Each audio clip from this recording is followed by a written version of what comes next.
Chapter 44 of the Book of Jasher. And the sons of Ishmael who had bought Joseph from the Midianites, who had bought him from his brethren, went to Egypt with Joseph, and they came upon the borders of Egypt. And when they came near unto Egypt, they met 4 men of the sons of Medan, the sons of Abraham, who had gone forth from the land of Egypt on their journey. And the Ishmaelites said unto them, do you desire to purchase this slave from us? And they said, deliver him over to us. And they delivered Joseph over to them, and they beheld him, that he was a very comely youth, and they purchased him for 20 shekels. And the Ishmaelites continued their journey to Egypt, and the Medanim also returned that day to Egypt.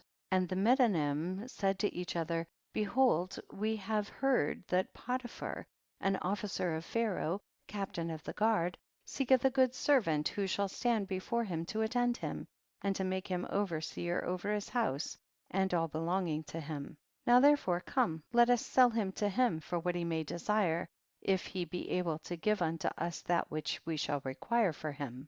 And these Midianim went and came to the house of Potiphar, and said unto him, we have heard that thou seekest a good servant to attend thee. Behold, we have a servant that will please thee, if thou canst give unto us that which we may desire, and we will sell him unto thee. And Potiphar said, bring him before me, and I will see him, and if he pleases me, I will give unto you that which you may require for him.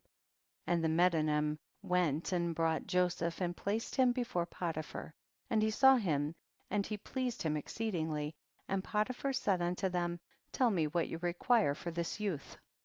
And they said, 400 pieces of silver we desire for him.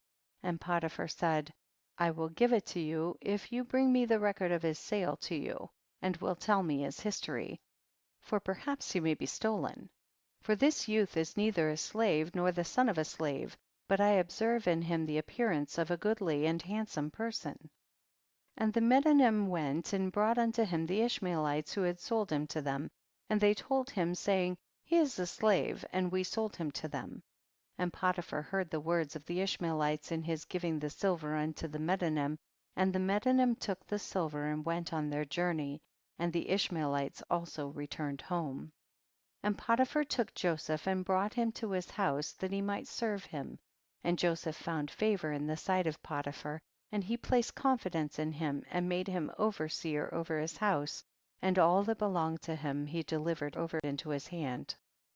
And the Lord was with Joseph, and he became a prosperous man, and the Lord blessed the house of Potiphar for the sake of Joseph. And Potiphar left all that he had in the hand of Joseph, and Joseph was one that caused things to come in and go out, and everything was regulated by his wish in the house of Potiphar. And Joseph was 18 years old, a youth with beautiful eyes and of comely appearance, and like unto him was not in the whole land of Egypt. At that time, whilst he was in his master's house, going in and out of the house and attending his master, Zelicah, his master's wife, lifted up her eyes toward Joseph, and she looked at him, and behold, he was a youth comely and well favored. And she coveted his beauty in her heart, and her soul was fixed upon Joseph, and she enticed him day after day. And Zelicah persuaded Joseph daily, but Joseph did not lift up his eyes to behold his master's wife. And Zelicah said unto him, how goodly are thy appearance and form! Truly I have looked at all the slaves, and have not seen so beautiful a slave as thou art.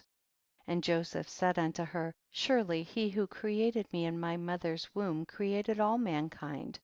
And she said unto him, how beautiful are thine eyes, with which thou hast dazzled all the inhabitants of Egypt, men and women. And he said unto her, how beautiful they are whilst we are alive, but shouldst thou behold them in the grave, surely thou wouldst move away from them. And she said unto him, how beautiful and pleasing are thy words. Take now, I pray thee, the harp which is in the house, and play with thy hands, and let us hear thy words. And he said unto her, how beautiful and pleasing are my words when I speak the praise of my God and his glory. And she said unto him, how very beautiful is the hair of thy head. Behold the golden comb which is in the house, take it I pray thee, and curl the hair of thy head. And he said unto her, how long wilt thou speak these words? cease to utter these words to me, and rise and attend to thy domestic affairs.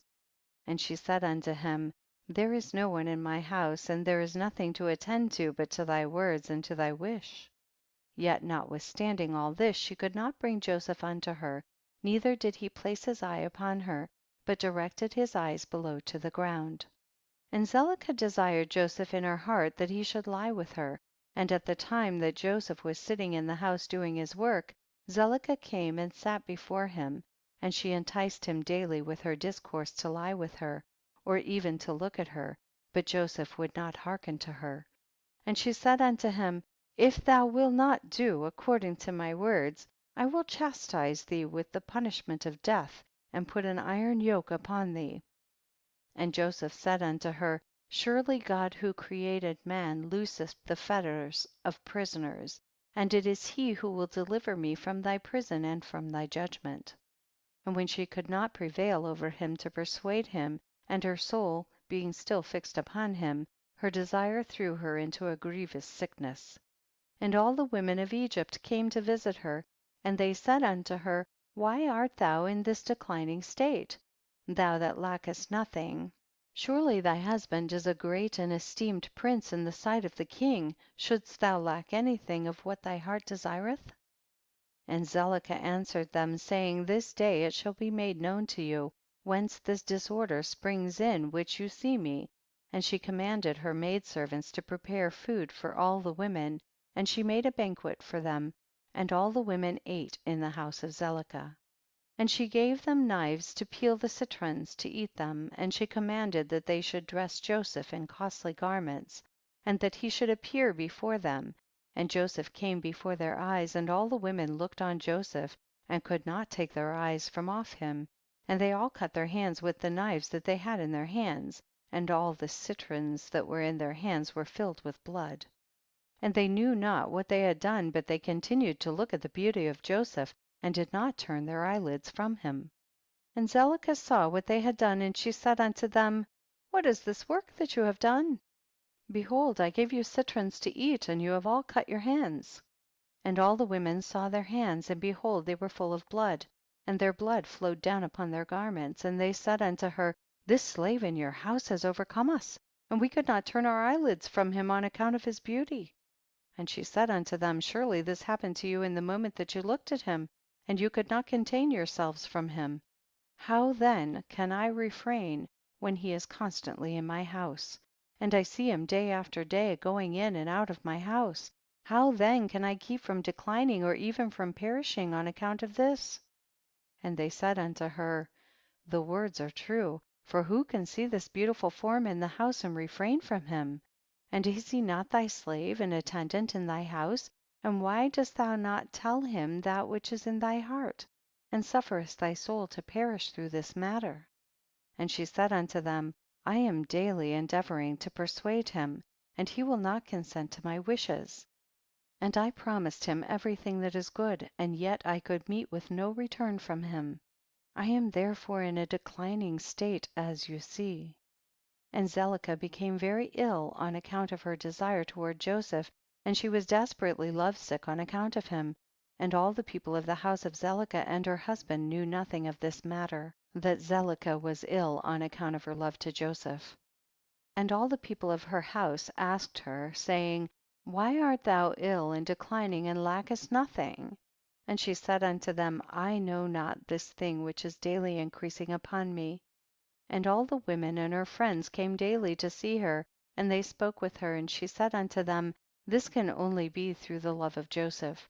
And they said unto her, entice him and seize him secretly, perhaps he may hearken to thee and put off this death from thee. And Zelicah became worse from her love to Joseph, and she continued to decline till she had scarce strength to stand. And on a certain day Joseph was doing his master's work in the house, and Zelicah came secretly and fell suddenly upon him. And Joseph rose up against her, and he was more powerful than she, and he brought her down to the ground. And Zelicah wept on account of the desire of her heart toward him, and she supplicated him with weeping, and her tears flowed down her cheeks, and she spoke unto him in a voice of supplication and in bitterness of soul, saying, Hast thou ever heard, seen, or known of so beautiful a woman as I am, or better than myself, who speak daily unto thee, fall into a decline through love for thee, confer all this honor upon thee, and still thou wilt not hearken to my voice? And if it be through fear of thy master lest he punish thee, as the king liveth, no harm shall come to thee from thy master through this thing. Now therefore pray listen to me, and consent for the sake of the honor which I have conferred upon thee, and put off this death from me, and why should I die for thy sake? And she ceased to speak. And Joseph answered her, saying, refrain from me, and leave this matter to my master. Behold, my master knoweth not what there is with me in the house, for all that belongeth to him he has delivered into my hand, and how shall I do these things in my master's house? For he hath also greatly honored me in this house, and he hath also made me overseer of his house, and he exalted me, and there is no one greater in this house than I am, and my master hath refrained nothing from me excepting thee who art his wife. How then canst thou speak these words unto me, and how can I do this great evil and sin to God and to thy husband? Now therefore refrain from me, and speak no more such words as these, for I will not hearken to thy words. But Zelicah would not hearken to Joseph when he spoke these words unto her, but she daily enticed him to listen to her.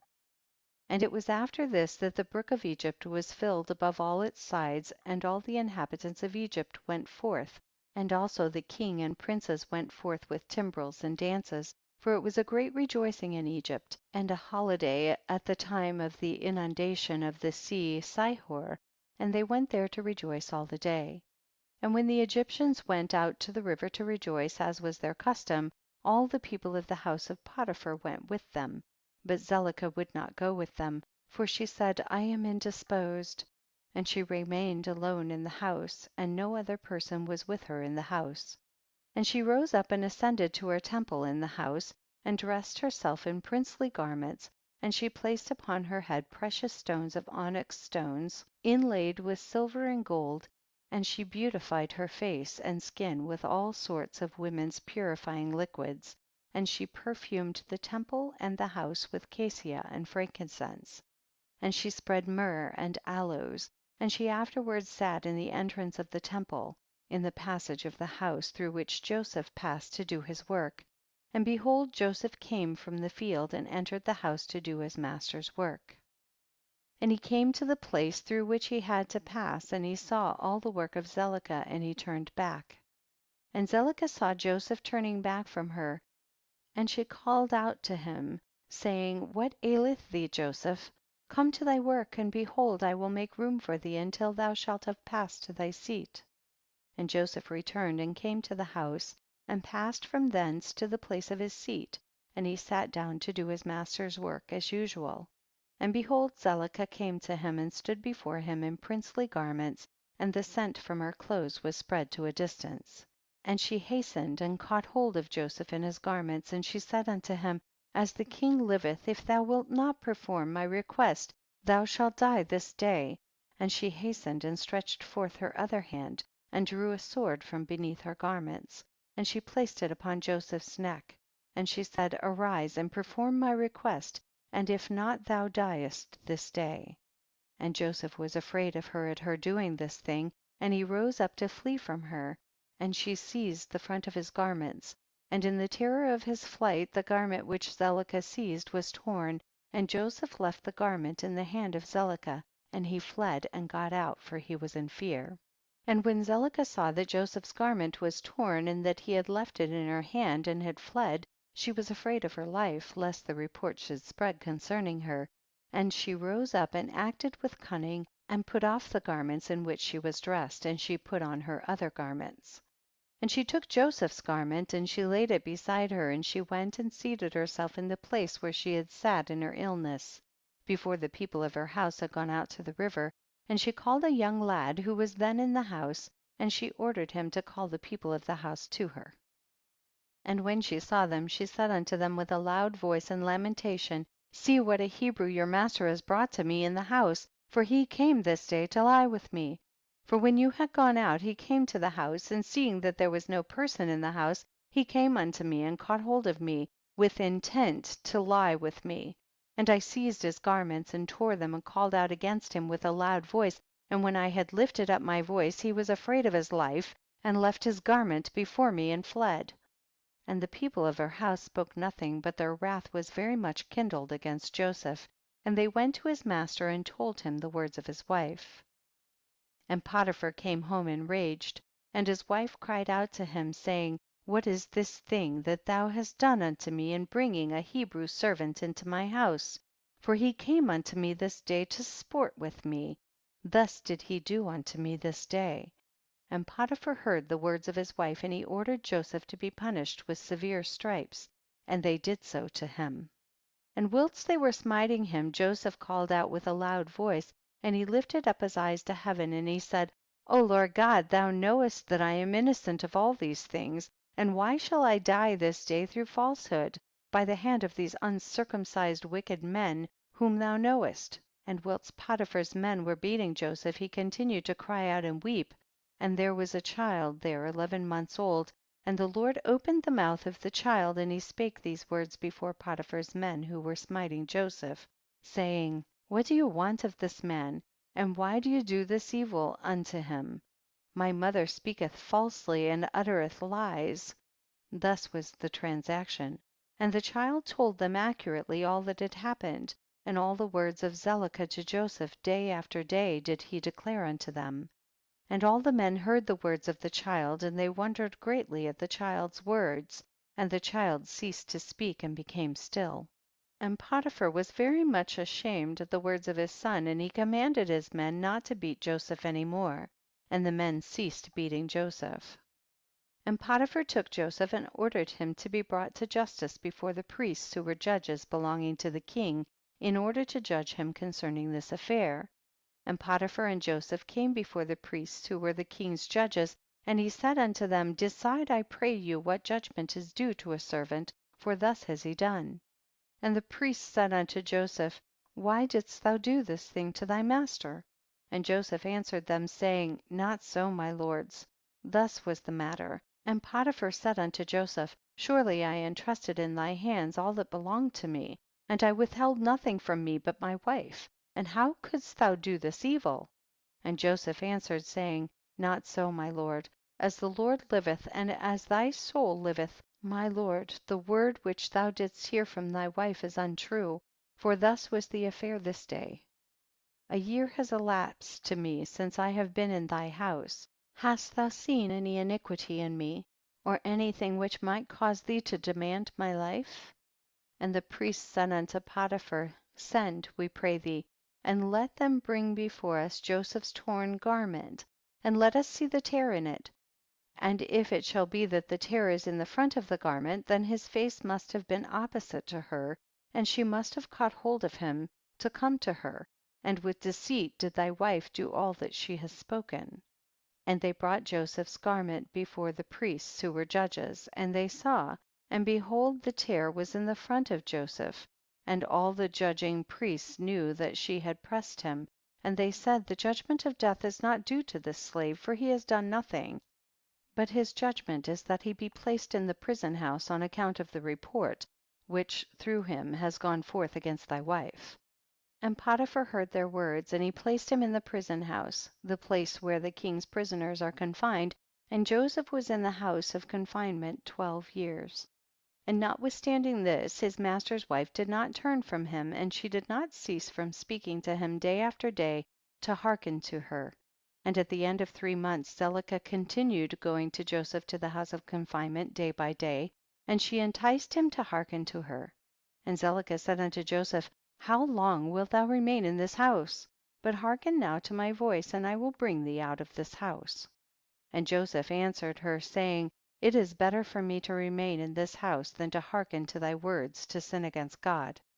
And she said unto him, if thou wilt not perform my wish, I will pluck out thine eyes, add fetters to thy feet, and will deliver thee into the hands of them whom thou didst not know before. And Joseph answered her and said, behold, the God of the whole earth is able to deliver me from all that thou canst do unto me. For he opened the eyes of the blind, and looseth those that are bound, and preserveth all strangers who are unacquainted with the land. And when Zelicah was unable to persuade Joseph to hearken to her, she left off going to entice him. And Joseph was still confined in the house of confinement, and Jacob, the father of Joseph, and all his brethren who were in the land of Canaan still mourned and wept in those days on account of Joseph, for Jacob refused to be comforted for his son Joseph, and Jacob cried aloud and wept and mourned all those days. Chapter 44.